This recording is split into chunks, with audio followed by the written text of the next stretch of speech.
Welcome to the GREENPOINT Williamsburg News Magazine.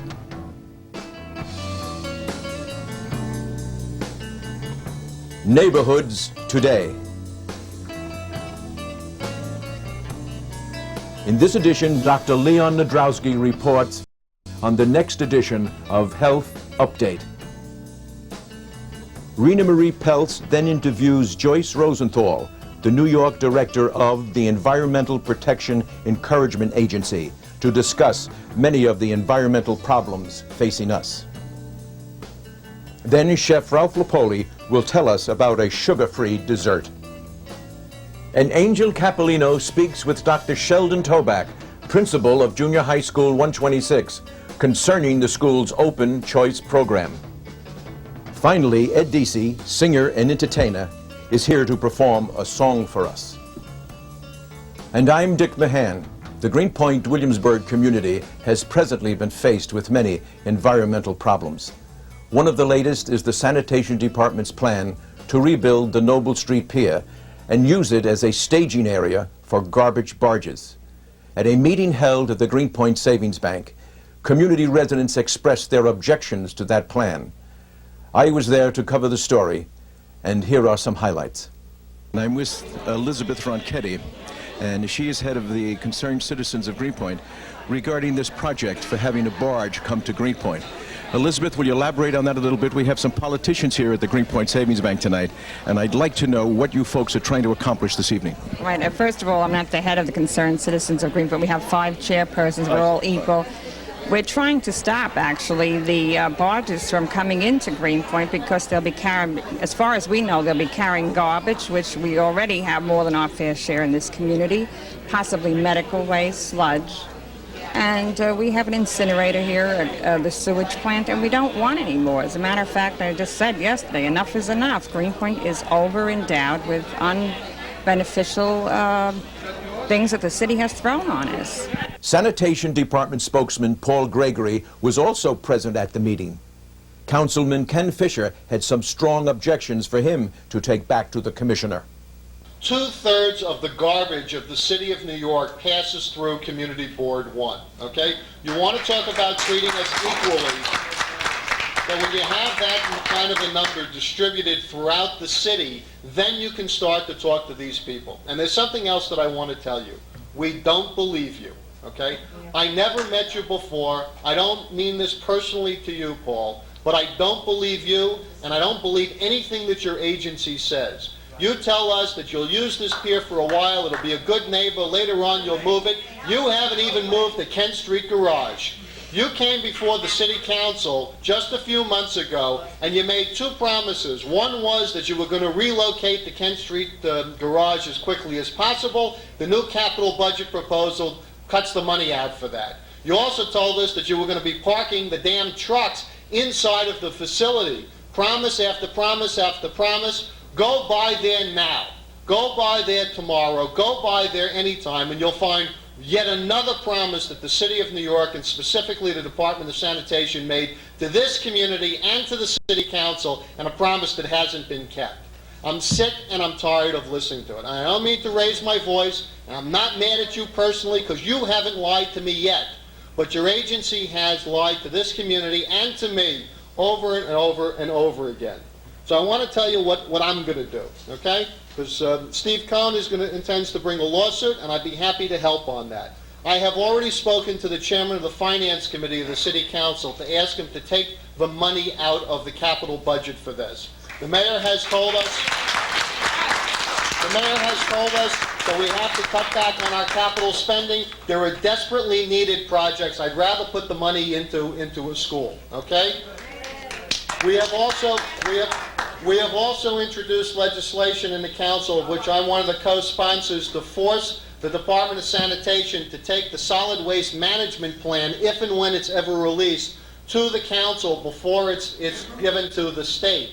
I also intend to introduce legislation, and as soon as we've already got the lawyers drafting it, to require that any time the city uses its property that has not been used for that purpose for 3 years or more, even if it was otherwise be an as-of-right use, to go through the ULURP process. It is inconceivable to me that you have taken a project in this community this far without making any type of formal presentation. And tell the Commissioner that I'm not relying on her because I believe that she's going to be the captive of the bureaucracy on this issue. And I intend to take this up with the mayor, the deputy mayors, or anybody else that I can to make them understand that GREENPOINT says we've had enough. Ladies and gentlemen, we're meeting here tonight at the GREENPOINT Savings Bank, and I have with me Steve Cohn, who will make some comments regarding the BARGE situation that everyone at GREENPOINT is so concerned about. Mr. Cohn.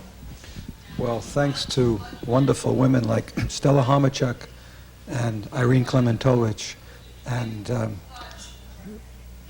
Elizabeth Ronchetti, who have been fighting this fight for the last few years and gotten the attention of the media and gotten the attention of the local public officials. Of course, we're opposed to this ridiculous idea, and we're going to fight it. We're going to fight it both with the budget, and we're going to fight it in court if we have to, because we're tired of GREENPOINT becoming the most environmentally dumped upon community in New York State, and we're not going to allow it. We will meet with the Sanitation Commissioner and explain to her what the problems are. We'll ask Al Appleton, who's conducting a study, to complete that study before anything is done to further pollute the environment. Garbage will bring you more seagulls, will bring you rats, all additional problems to your health. In past years, environmentalists and their causes were seen as alarmists and even rabble-rousers. Today, our environmental problems are being addressed as major issues in need of solutions.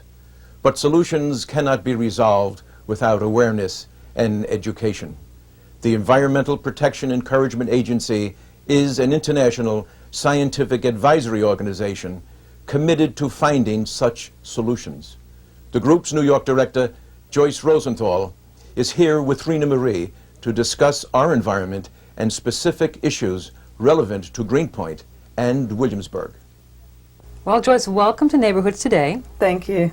Thank you very much for joining me. Obviously, there's an awful lot to talk about here, so why don't we just begin with what you feel are the more environmentally pressing problems facing us today? Thank you. It's an honor to be here. I think we have a real problem here in Brooklyn and New York City, and it's a problem not just confined to New York City, with overconsumption of finite resources. I mean, basically, you can't run a throwaway society on a finite planet. And the way that we deal with our products, the way we, get so many disposables and throw them out, well, that's leading to the garbage disposal crisis in New York City, and that leads to a lot of air and water pollution, too, and pollution in other parts of the world that we don't even see here. Exactly. Let me make this a little bit more local and bring this home to the GREENPOINT and Williamsburg community, which is what this is. A 2-year study conducted by the Community Environmental Health Center at Hunter College confirmed the level of toxins and cancer-causing chemicals in the community to be 60 times the national average for a community this size. 60 times the national average. Which leads me to the next question. How would an organization like yours, the EPEA, begin to address this situation, and what might some solutions be? Right. Well, Rena, I read that study very recently, and I think it's really appalling. I mean, it's clear that this area has a very high concentration of chemical spills. The report said that most of the emissions that were tracked in this area by that report, and mind you, that's an underestimate because it doesn't include the GREENPOINT incinerator, which is a very polluting facility. It doesn't include all the car traffic. It doesn't include the sewage treatment plant. But basically, most of those emissions are fugitive emissions. That's what they're called. That means spills, and it's, production valves and leaky things, and basically volatile chemicals just being emitted into the air. So what you need to do really is, EPEA is a scientific advisory group, and we have chemists, we have chemical engineers, and you really need to go through all the facilities, all the businesses in this area. Government has a responsibility to protect the people, but it's really, the industries here themselves that are making the products like paints, that are using the chemicals and emitting them into the air, and that are profiting from them. So what you need to do is go through every facility and say, okay, you know, change this leaky valve, change this, you know, toxic chemical. You can substitute a more, you know, a safer one, a more benign one for it. You know, look at the way they make the things they make, and it's clear that we have the technological capacity to do that, to make products and to meet human needs without dumping so many very toxic chemicals into the air, as that study showed. Absolutely.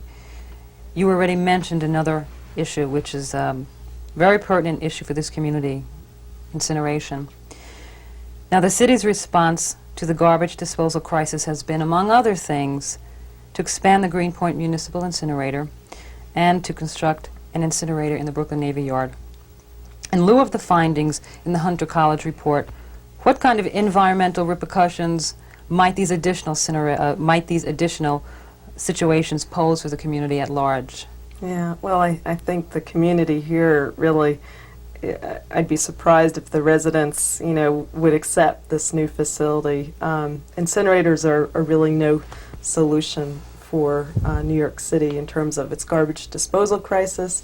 And in terms of Brooklyn Navy Yard, it's very clear also that it would emit thousands of tons of chemicals into the air every year that are acid forming, you know, form acidic gases, heavy metals, you know, chemicals that are ecotoxic, that damage the immune system, that are neurotoxic. I mean, in other words, it's bad for your health. And, you know, it's pretty clear this is already a heavily impacted area. So rather than build incinerators, there's a coalition of environmental groups that are advocating more waste reduction, more recycling, and more environmentally friendly ways of dealing with the massive amount of garbage we produce here. And, you know, let's invest in these much safer technologies and practices first, like other cities are doing in this country, rather than invest hundreds of millions of dollars in the incinerator. It would be bad for this area in terms of the air quality, it would be bad for the whole city in terms of the money spent, and it's no long-term solution.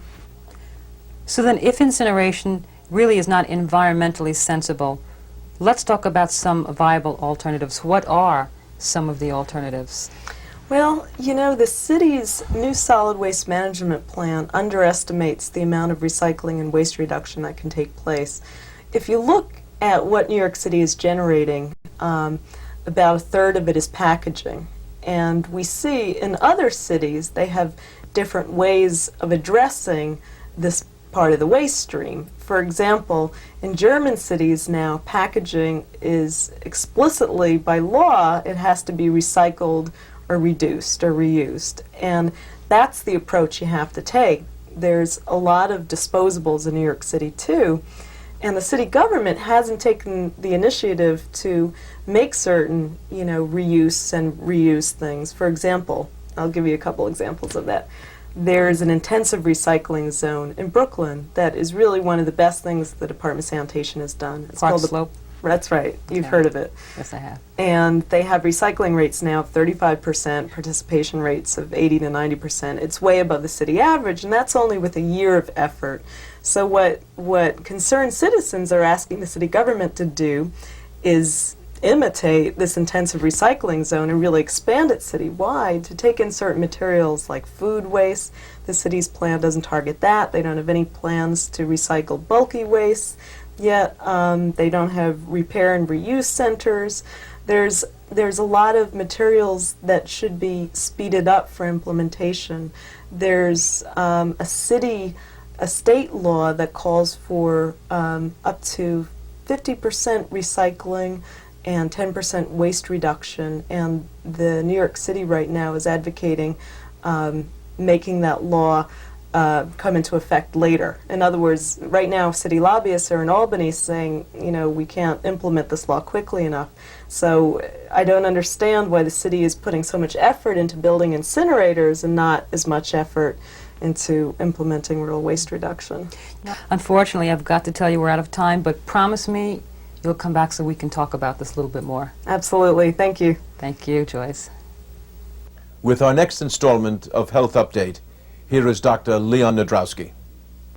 There are over 10 million Americans who have diabetes of various forms, and they're usually of the hereditary type. they're categorized in two different forms: the insulin-dependent diabetes and the non-insulin-dependent diabetes. Now, the person who has uncontrolled diabetes usually has 5 symptoms that are very typical.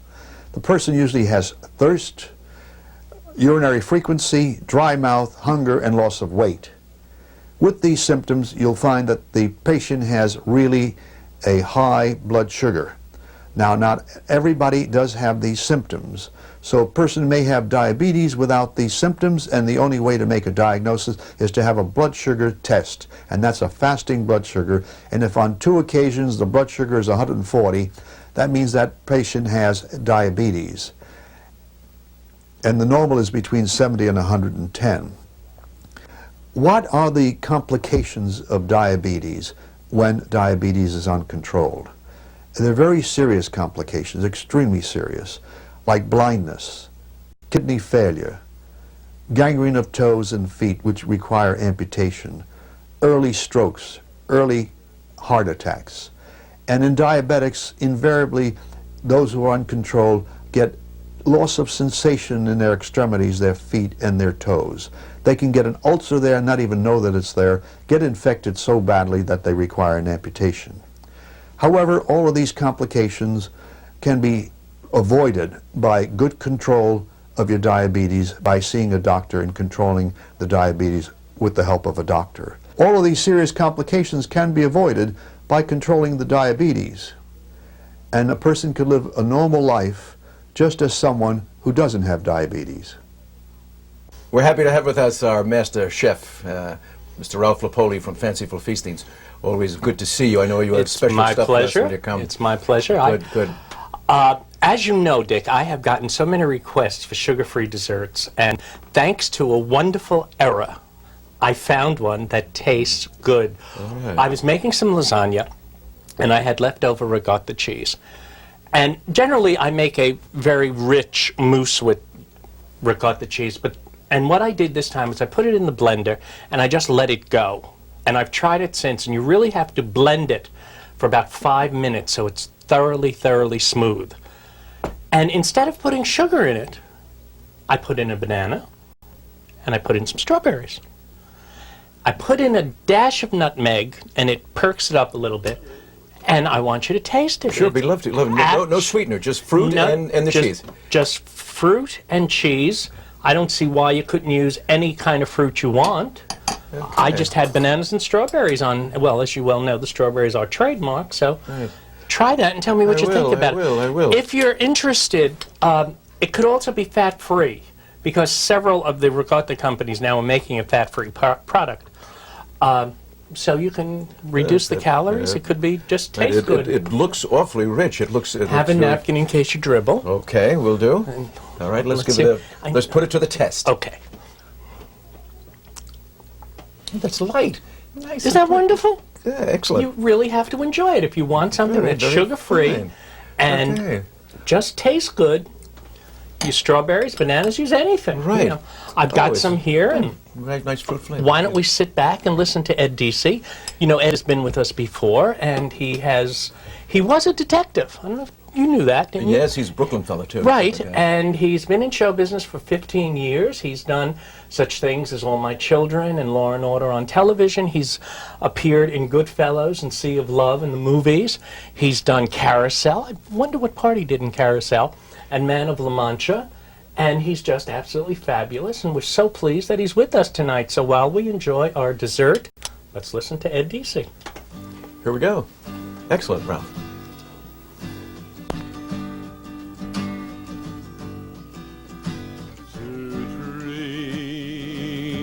Impossible dream, to fight the unbeatable foe, to bear with unbearable sorrow, to run where the brave dare not go.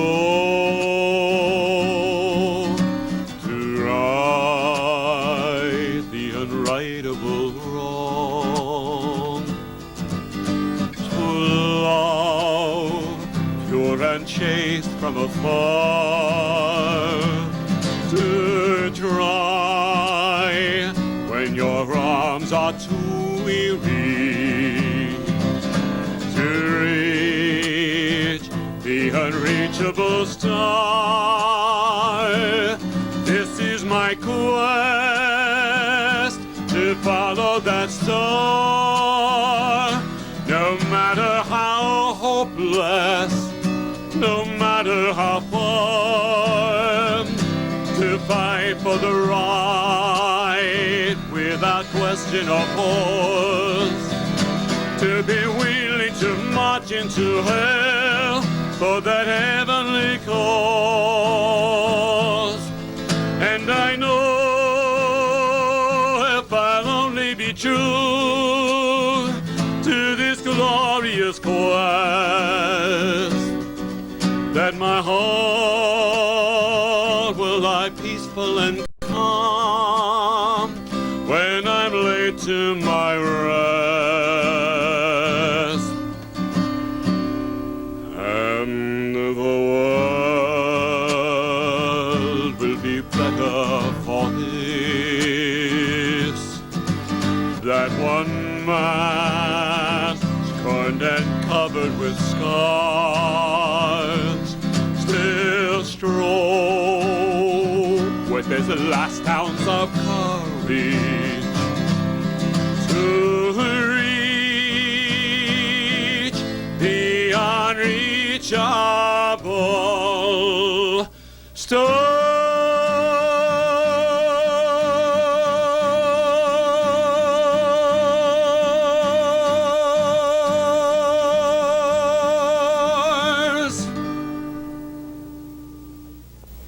This year, John Erickson Junior High School 126 begins a cultural education program. Angel Cappellino is here with the school's principal, Dr. Sheldon Toback, to explain. Many of our viewers are probably surprised to see me sitting behind this desk because, well, most of my stories take me out on location. However, I am very excited to be here tonight because our next guest is going to talk about an issue that is very important to me as a parent, and that is the much-needed cultural education for our community children. So I'm honored to introduce to you a fellow advocate of the arts, as well as the principal of John Erickson's Junior High School 126, Dr. Sheldon Toback. Hi. Thank you for being here, and it's very comfortable, and we're all set, and with that, we're going to get right to it, okay, because we have so much to cover. First, one of the major changes for Junior High School 126 this September is that you will be participating in the Open Choice program. Can you explain what the program means and what the benefits will be for the community children? Okay, in short, the Open Choice program is not a new program, but to make it very concrete, gives parents an option of sending their children to any public school in the city of New York, as long as there's room there. That provides them with chances to review the programs the schools have, their academic program and their arts program. And more I see a parent making wiser choices, and we think it's a wise choice to consider John Erickson Junior High School.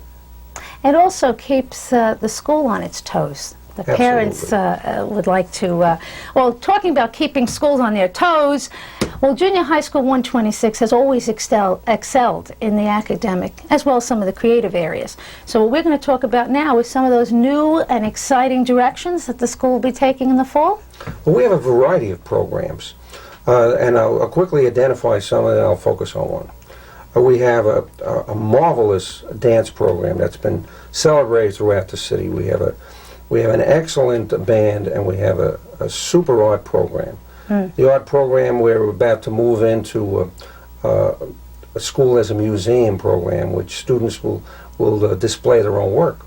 We're going to have a French chef program as well, in which some of the great French chefs in the city will be visiting our school to demonstrate cooking.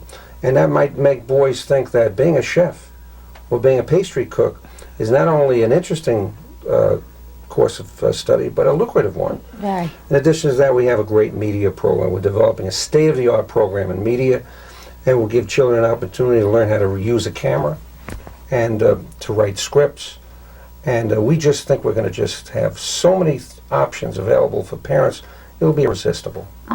Well, it's wonderful, and it sounds irresistible to me right now. I have a few years to go. My daughter, as most of our community viewers know, attends 132. So she will be, I would say, in 4 years, be walking through the doors of 126. So I'm very excited about all the new changes. Because what concerns me as a parent is that usually in the recent years, whenever there is a budget cut, what's the first to go? There's music, there's theater, there's fine arts. So why do you think it's so imperative that you are going to extend these areas at Junior High School 126? Well, let me say something about that. We've gone through 2 fiscal crises in the city of New York, in the 70s and more recently the present. We consider it a high priority to maintain the arts and creative programs in the school for one reason, several reasons really. It helps students to develop a sense of self-esteem. In addition to that, it gives them a chance to develop self-expression. They learn to work with other children because many of the arts, they have to operate in combination. And more importantly, it functions like the soul of education. And it lends what I think is a vital component, that's humanity, to the school. So we're saying to parents, come on down, visit our school. We have an open house every day, and you'll find that John Erickson is the best choice for you. Well, Dr. Toback, we're running out of time, so I have to thank you for being with us tonight. But as you know, I had the pleasure of spending time in your school, and just to tell our viewers, I must say that 126 possesses the most dedicated and most delightful staff I have ever worked with. And they also have a wide variety of very bright and interesting students. And of course, a most caring and innovative principal. And now you put all that together with all of these new programs, and the future of 126 looks very bright indeed. Thank you. Good night, and thanks for being with us. Thank you. That's it for this edition. For Neighborhoods Today, I'm Dick Mahan. Thank you for watching.